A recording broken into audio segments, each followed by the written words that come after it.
ನಮಸ್ತೆ. ಸೋಮವಾರದ mini blog.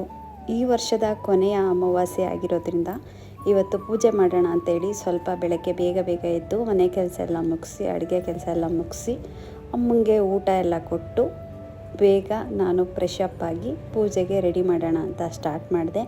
ದೇವರ ವಿಗ್ರಹಗಳು, ರಾಯರ ವಿಗ್ರಹಗಳನ್ನೆಲ್ಲ ನೀಟಾಗಿ ವಾಶ್ ಮಾಡಿಕೊಂಡು ಸ್ವಲ್ಪ ದೇವ್ರ ಫೋಟೋ ಎಲ್ಲ ಒರೆಸಿ ನೀಟಾಗಿ ಕುಂಕುಮ ಎಲ್ಲ ಇಟ್ಟು, ಗಂಧನ ಇಟ್ಟು, ಆಮೇಲೆ ಹೂವು ಎಲ್ಲ ಇಟ್ಟು ಪೂಜೆಗೆ ರೆಡಿ ಮಾಡ್ಕೊಳ್ಳೋಣ ಅಂತ ಸ್ಟಾರ್ಟ್ ಮಾಡಿದೆ.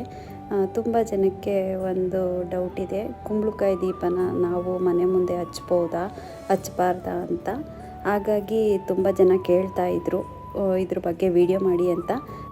ನಾನು ಇವತ್ತು ನಿಮಗೋಸ್ಕರನೂ ಕೂಡ ಇವತ್ತು ಕುಂಬಳಕಾಯಿ ದೀಪನ ನಾವು ಮನೆ ಮುಂದೆ ಹಚ್ಬಾರ್ದಾ ಅನ್ನೋದ್ರ ಬಗ್ಗೆ ಕಂಪ್ಲೀಟ್ ಡೀಟೇಲ್ನ ನನ್ನ ಯೂಟ್ಯೂಬ್ ಚಾನಲ್ ಲಾಂಗ್ ವಿಡಿಯೋದಲ್ಲಿ ಅಪ್ಲೋಡ್ ಮಾಡಿದ್ದೀನಿ. ಈಗಲೇ ಹೋಗಿ ಚೆಕ್ ಮಾಡಿ.